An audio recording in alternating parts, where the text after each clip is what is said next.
Bueno, mi nombre es Chema Roldán, soy CTO y cofundador de Genially. Para los que no lo conozcan, he hecho una pequeña presentación. Genially es una herramienta de creación de contenido interactivo y dinámico, ¿vale? Que está alojada en la nube, concretamente en AWS. ¿Vale? Actualmente tenemos aproximadamente 22 millones de usuarios repartidos por todo el mundo y bueno, ya es una herramienta que surgió hace ya, como hemos dicho, hace 8 años y cuando me propusieron dar la charla pensaba hablar al principio de cómo escalábamos nuestros entornos de producción. Pero creo que a día de hoy de eso ya se ha hablado mucho, ¿no? Es decir, ya hemos hablado muchas veces de cómo poder gestionar miles de peticiones, cómo bajar las latencias, pero se habla muy poco de cómo escalar los entornos que hay de preproducción, de desarrollo, los que son antes de poder lanzar nuestro código a producción. Para ello voy a dar contexto. El objetivo de daros contexto es que la audiencia tenga la mayor información posible para que entienda el problema que teníamos nosotros y la solución que hemos implementado. Yo ponía el ejemplo, antiguamente, hace unos años, se puso muy de moda la parte de los microservicios y la gente se iba a microservicios sin realmente saber si esa solución resolvía sus problemas. Entonces, para mí hay una frase que me gustaba mucho, que decía muchas veces que había muchas startups con más microservicios que clientes. Entonces, creo que es muy importante que os dé el contexto para que sepáis de qué estoy hablando y por qué hemos hecho todo esto de los entornos dinámicos. Lo primero de todo, aunque la charla sea de Kubernetes, yo no soy un experto de Kubernetes. A mí no me gusta Kubernetes, me he peleado mucho con mi jefe de infraestructura, pero sí he de reconocer que Kubernetes ha sido la solución tecnológica que mejor se ha adaptado al problema que teníamos nosotros. ¿Y qué problema teníamos nosotros? ¿De dónde veníamos? Cuando éramos pocos desarrolladores en el equipo, nosotros trabajamos con 3 ramas. Bueno, con 3 entornos, mejor dicho. Teníamos el entorno local del desarrollador, donde todo funcionaba, y teníamos después staging y development. Teníamos 2 ramas dentro de nuestra base de código y cada rama estaba asociada a uno de los entornos. Cuando trabajábamos con los sprints, íbamos sacando las cosas de development, las probábamos, se las pasábamos a algunos compañeros, veíamos que funciona, y durante el sprint, cuando terminaba, se volcaba toda la rama de staging. ¿Qué pasaba? Que había veces que por lo que sea de las 7, 8, 9 features, cuando éramos pocas personas en el equipo, una de ellas no estaba bien, toda la rama de staging se nos quedaba colgada. Y empezaba a haber problemas. Era en plan un poco de, joder, ¿ahora qué hacemos con esta rama? Se nos ha quedado colgada, bueno, pues espérate, voy a revertir el último pull request que hicimos a staging, pero bueno, es que ya tenía preparada la comunicación y se formaba bastante follón. Y eso al final nos empezaba a dar problemas. Y el equipo empezó a crecer. Nosotros con la pandemia, el equipo de desarrollo se tuvo que incorporar, además en remoto, porque pasamos a multiplicar el tráfico por 4. Genially es una herramienta que tiene mucho potencial en el sector educativo y, como sabéis, se ha ido digitalizando mucho y de la noche a la mañana, en menos de 10 días, el tráfico más o menos se multiplicó por 3. Entonces, bueno, pues el equipo empezó a crecer y veíamos que empezaban a tener otro tipo de problemas. A día de hoy somos 48 personas y, para que hagáis una idea, desplegamos una media de 20 veces al día. Y además también creo que es importante que sepáis que nosotros tenemos una única base de código. Que ayer lo comentaba en la charla y me decían, coño, una única base de código. Sí, tenemos un monorepo, que no un monolito, ¿vale? Donde está nuestro código entero allí, ¿vale? Todos los aplicativos de Genially, todas las lambdas, todo lo que se ejecuta en Genially está ahí en ese monorepo. Además, nosotros desplegamos 20 veces al día a día de hoy por la naturaleza de cómo estamos organizados, ¿vale? Nosotros, nuestro objetivo siempre en Genially como producto, que estamos muy obsesionados con eso, es la entrega de valor al usuario lo antes posible. Y nos hemos dado cuenta que, aunque leamos mucho, no es que es muy importante entregar valor al usuario lo antes posible, pero es que de verdad funciona. Y por eso nosotros estamos organizando ahora mismo con líneas de trabajo, ¿vale? Aquí las vais a ver la línea de trabajo, en la cual tenemos la base de código completo, es decir, aquí está todo nuestro código, como he dicho antes, y cada línea de trabajo tiene su propio sprint y sus propios objetivos. Y están formados por un Product Manager, un Test Lead, un Product Designer, un responsable de QA y después el resto de desarrolladores. Esta línea de trabajo, por ejemplo, para que hagáis una idea, puede ser la línea de trabajo de pagos, puede ser la línea de trabajo de interactividad de efectos, puede ser la línea de trabajo de engagement, y cada uno llevan el código de forma totalmente autónoma e independiente, lo que nos hace que ellos puedan encargarse de desplegar de forma autónoma, ¿vale? E independiente. Y después por debajo tenemos el equipo de SRE que se encarga de dar soporte a todas estas líneas de trabajo, ¿vale? Esta forma de trabajar nosotros, pues claro, cuando son líneas lo más independientes posibles, pueden ir a su ritmo, nos hacía que tuviésemos que desplegar muchas veces al día o que se mandase mucho código hasta nuestra rama principal muchísimas veces al día, ¿vale? Aunque después sí es verdad que esta línea de trabajo comparten las ceremonias de Scrum típicas, la retro, la planificación, la demo, para que sigamos teniendo un poco más contexto cada uno de ellos lo que se está haciendo en cada una. Bueno, aquí llevo hablando ya 5 minutos y todavía no he dicho qué son los entornos dinámicos, ¿vale? Los entornos dinámicos son la solución a un problema que nos hemos encontrado, pero si nos pusiéramos exactamente técnicamente son entornos preproductivos como servicio, ¿vale? Es decir, tienen 7 características principales. Lo primero de todo es que se crean bajo demanda, ¿vale? Es decir, o sea, el desarrollador es quien lo crea y quien lo destruye, ¿vale?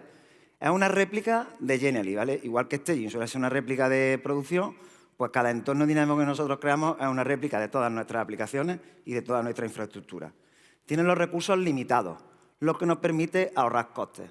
¿Por qué? Porque muchas veces sabéis que hay muchas veces cuando tenemos entornos preproductivos, en muchos casos la gente tiene pues Development 1, Development 2, Development 3, los encienden por la mañana, los apagan por la noche. Y eso al final a larga, cuando tienes tanta gente mandando código y desplegando tanto, pues no escala muy bien.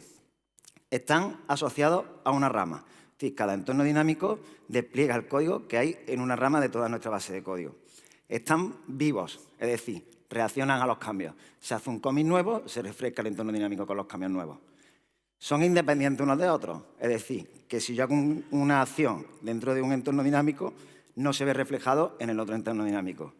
Y están asociados a un subdominio, ¿vale? Esas serían las 7 características. Lo voy a explicar con este ejemplo y creo que se va a explicar mejor.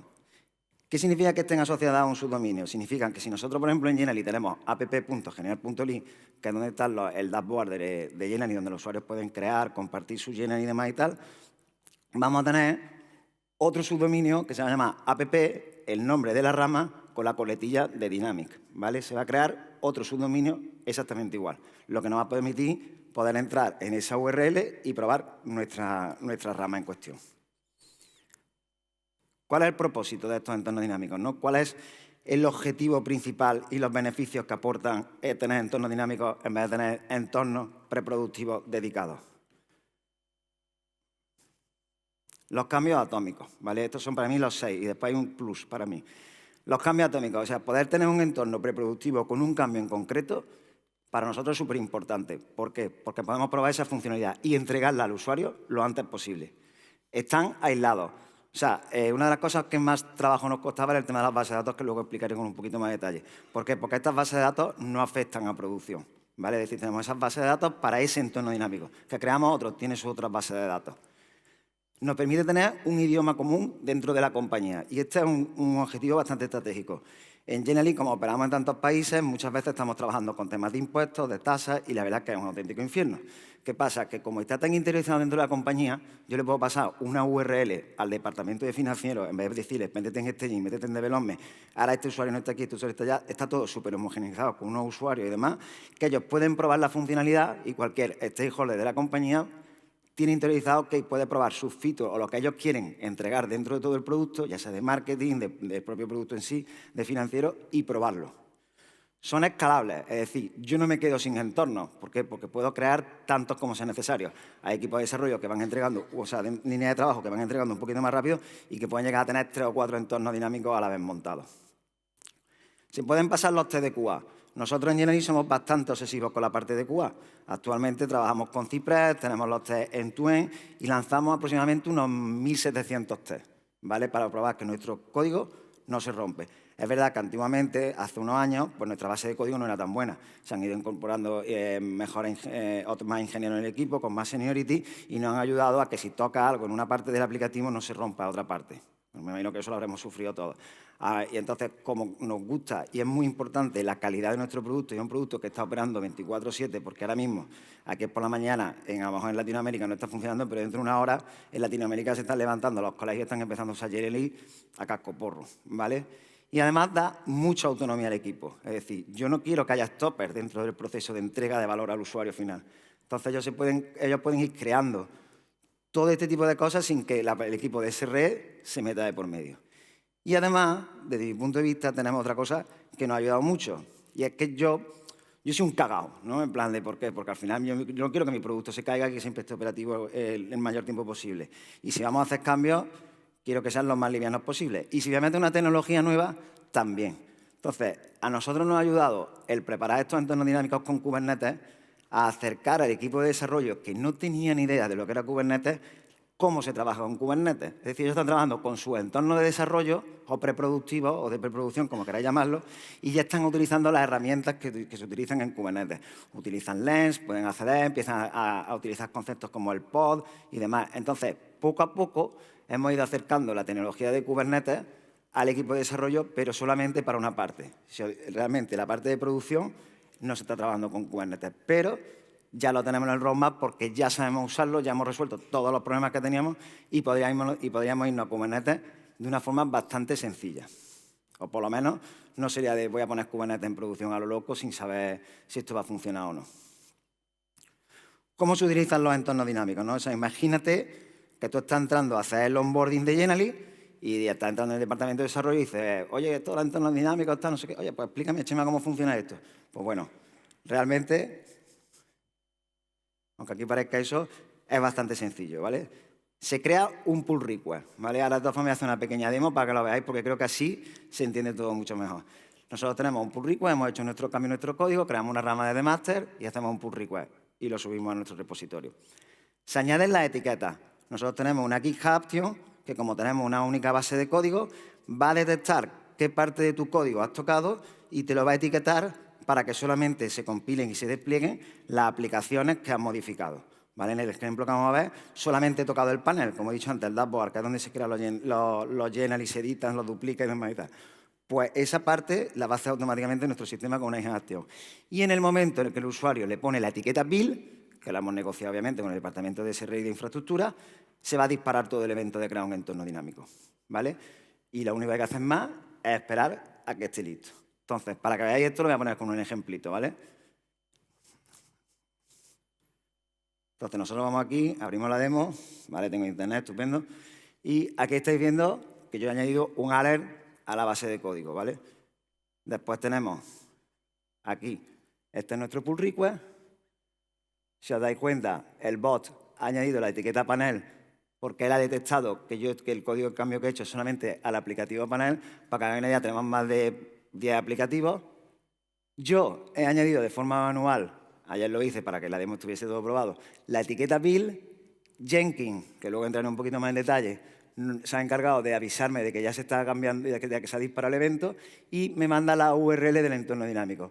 Como os dais cuenta, está auth-ctosumi-dynamic.genial.ly porque es el nombre de la rama, como he explicado antes, ¿vale? Y obviamente tenemos una en producción que es auth.genial.ly.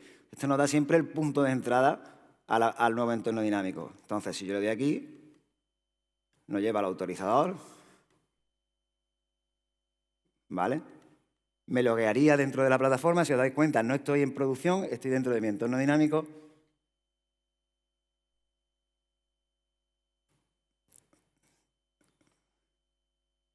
Y el internet va un poquito lento, disculpar. A ver si carga. Bueno, y cuando cargue va a tener que salir el alert, ¿vale? Además, lo bueno que tenemos es que se ha creado una réplica, como he dicho antes, de todos nuestros aplicativos. Como veis aquí, esta sería nuestra API de producción, donde está api.genial.ly con el health check. Y aquí tenemos también la API que se ha creado con el subdominio que hemos negociado, que es ctosumi-dynamic, ¿vale? Ahora cuando cargue esta parte, espero que lo... Ah, aquí está, ¿vale? He dado un poquito. Y como veis, es un entorno con un autorizador, o sea, con todas las piezas que tiene Genially, pero solamente con mis cambios. O sea, imaginad la versatilidad que le da esto a la línea de trabajo para decir, oye, yo estoy haciendo una feature, preparo, preparo el pull request, lo paso, le paso el QA a producción. ¿Vale? Si da el chat verde, o sea, si la parte del linter, el build, o sea, de todo lo que es los requerimientos, de que no hemos roto nada más los tests, podemos entregar a producción. Claro, si tenemos ahora mismo actualmente 8 líneas de trabajo que son totalmente autónomas, que tienen su sprint, que van haciendo sus cambios, una vez pasen los checks, para producción, ¿vale? O sea, que la entrega de valor, que al final es súper importante, lo hacemos súper rápido, ¿vale? Es más, podemos hacer pequeños cambios que se puede volver a desplegar y así nos permite iterar lo máximo posible. Vale, seguimos. ¿Tenéis claro más o menos lo que haya un entorno dinámico? ¿Entendéis la parte? Vamos a ver un poquito ahora. las tecnologías implicadas, ¿vale? O sea, es decir, oye, ya habéis visto lo que hacemos, ¿vale? Habéis visto un poco el objetivo, que como he dicho es la entrega de valor lo antes posible, y ahora vamos a ver las tecnologías que hay implicadas en todo este proceso.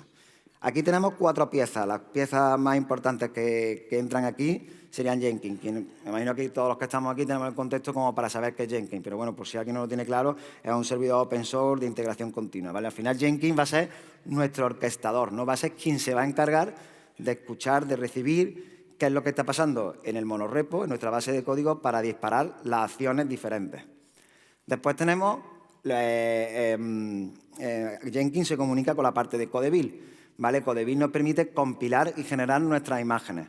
Lo bueno que tiene, hace tiempo hacía estas compilaciones, las hacíamos en Jenkins, pero como el equipo fue escalando tan rápido, ¿vale? Ten en cuenta que yo casi dupliqué el equipo de desarrollo en menos de un año, Codeville, o sea, Jenkins se nos quedaba corto para la parte de compilación y tuvimos que irnos a la parte de AWS Codeville para poder compilar de forma paralela y sin tener límites el mayor número de ramas posibles, ¿vale? Después tenemos la parte de Ansible, ¿vale? Bueno, que se me olvida. Y Codeville también se encarga de subir luego esas imágenes ya compiladas al ECR, al registro de AWS.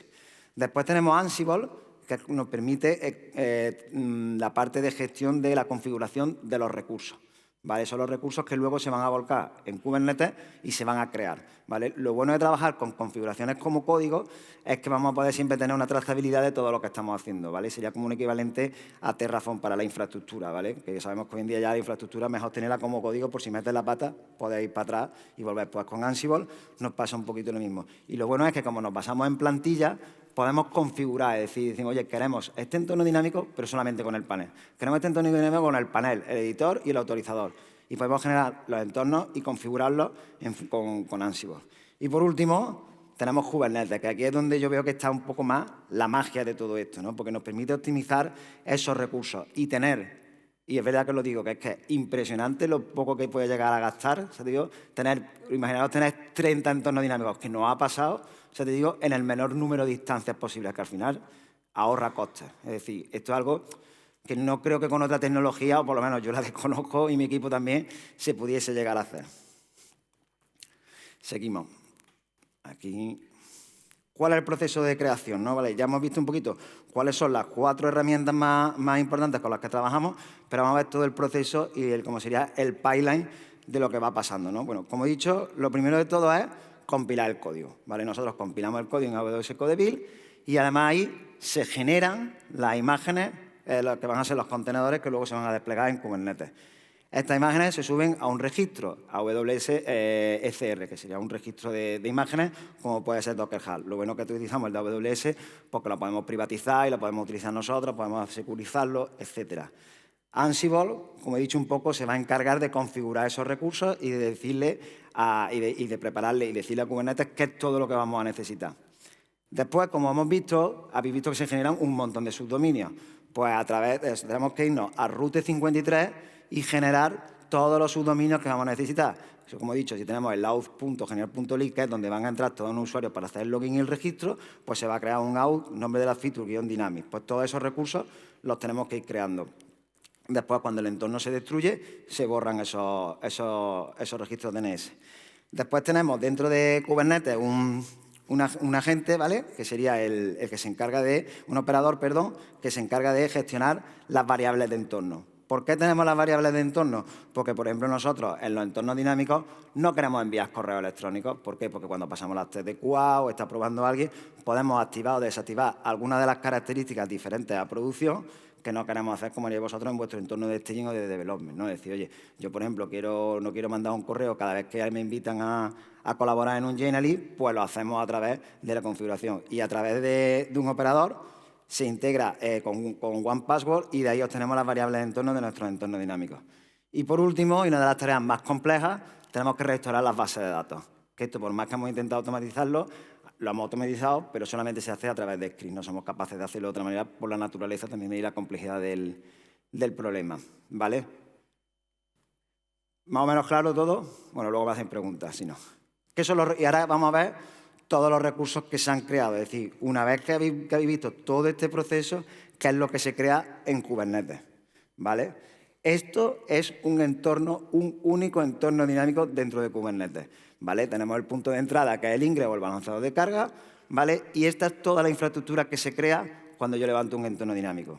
Lo bueno que tiene esto para mí es que si, por ejemplo, si nosotros solamente hemos tocado el panel, todas las imágenes que están ya de máster creadas, no las tenemos que volver a compilar directamente. Sabemos que queremos la última versión y lo único que compila es el panel. Y la única imagen nueva que tiene que montar aquí en este entorno dinámico es la del panel. Todas las demás ya las tiene montadas. Y para eso Kubernetes es extremadamente rápido. No podríamos hacerlo con otra tecnología a día de hoy. Entonces, montar un entorno dinámico que se han tocado 3 piezas cuando tenemos 9 o 10, solamente me va a compilar esas 3 piezas. Las otras 7 las monta prácticamente al vuelo. No tengo que, vamos, los tiempos de espera son prácticamente nulos. Como veis aquí en la imagen, esta sería la parte de la izquierda, aquí a la derecha se me ha quedado un poquito más, la base de datos, y esta sería la parte de la izquierda con sus deployments, sus secretos, etcétera, etcétera. ¿Vale? La base de datos, ¿vale? Tomás, que va a salir en YouTube, ¿vale? Tomás es un compañero nuestro del director del departamento de infra. La base de datos ha sido el mayor dolor que hay. ¿Por qué? Porque Kubernetes está pensado para ser stateless. Y yo creo que no hay nada menos stateless que una base de datos, ¿vale? Entonces, bueno, es verdad que aquí estuvimos trabajando con la API de Stateful de Kubernetes, pero nosotros teníamos que restaurar estas bases de datos y tuvimos muchísimos problemas a la hora de hacerlo. ¿Por qué? Primero, por lo que he dicho, porque Kubernetes no está pensado para trabajar con bases de datos, aunque lo hacen. Nosotros con la gente de Mongo Atlas hemos estado hablando con ellos que tienen las bases de datos de Mongo y trabajan con Kubernetes. Pero si buscáis en información, database, Kubernetes, ya vais a encontrar un montón de posts de gente sufriéndolo muchísimo.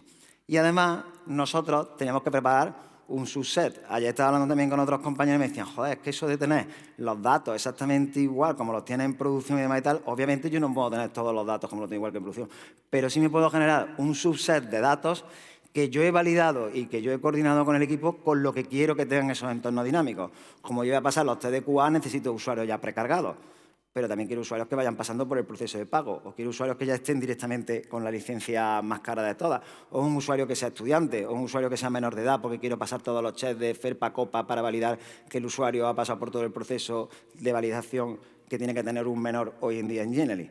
Entonces, para nosotros, por ejemplo, el tener que tener las plantillas, que es decir, que son Genially que ofrecemos a nuestros usuarios para que creen contenido sin empezar desde cero, pues se lo tenemos que ofrecer en la base de datos ya de forma precargada, ¿vale? Y esto, la verdad, que ha sido una de las cosas más dolorosas. Es más, simplemente hablar con el equipo, explicarle cómo funcionaba todo, los datos que queríamos y medio automatizarlo, pues bueno, ha sido una de las cosas que, por si lo tenéis que hacer algún día o algo, es de las más dolorosas desde el punto de vista de Kubernetes.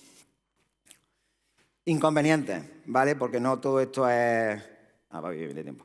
Inconvenientes, porque no todo esto es perfecto, ¿vale? Es más, nosotros trabajamos mucho en la iteración, ¿vale? Es decir, hacemos estas cosas y las vamos iterando. No intentamos buscar la solución final el día 1. Hemos ido poco a poco, hemos ido metiendo más piezas dentro de los entornos dinámicos, hemos ido iterándolo de la mejor forma posible. Pero si pudiese hablar de inconvenientes, hablaría de 4. Primero, el mal uso. Es decir, nosotros levantar todos los aplicativos de Genially es relativamente fácil dentro de tu máquina de local. Pero ¿qué pasa? Que tenemos equipos que a lo mejor no son tan potentes, se han quedado un poco obsoletos, y la gente tiende a utilizar los entornos dinámicos, como son tan rápidos y funcionan tan bien, como entornos de desarrollo local, y no lo son. Es decir, tú creas el pull request y empiezas a subir el código y utilizas casi eso más que tu entorno de desarrollo. Y eso, pues al final, como la gente o le corta la ala o el equipo, a veces trabaja de la forma que se siente más cómodo, pero desde mi punto de vista es un mal uso. El sistema de pull request, o sea, igual que antes he dicho que una virtud muy buena es que cada vez que se hace un cambio se refresca el entorno dinámico, ese sistema a día de hoy con tantas personas ya no nos vale. Es decir, estamos moviéndonos justamente, estamos analizando cuál es la mejor opción, pero estamos, igual que he dicho, que se creen bajo demanda, pero no que estén asociados a un pull request. Sí, a una rama, pero que seamos nosotros, o sea, el desarrollador, a través de una CLI que tenemos interna, que la utilizamos para muchas cosas, decir, oye, levántame el entorno ahora. Yo sigo haciendo cambios en el pull request o lo que sea, y digo, oye, ahora quiero los cambios, no por cada cambio, ¿vale? Después tenemos que monitorizar los costes, ¿vale? Una de las cosas también que es importante. Unos entornos preproductivos dedicados pues tienen la opción de que ya sabes más o menos el coste fijo que tiene. Pero de esto hay que echarle un ojito. O sea, digo, sigue siendo más barato, pero si te descuidas, o sea, te digo, se te puede ir de las manos. ¿Por qué? Porque como hay un mal uso y hay un exceso de esta característica de entornos dinámicos, podemos hacer que decir, oye, que vamos a intentar hacerlos con sentido.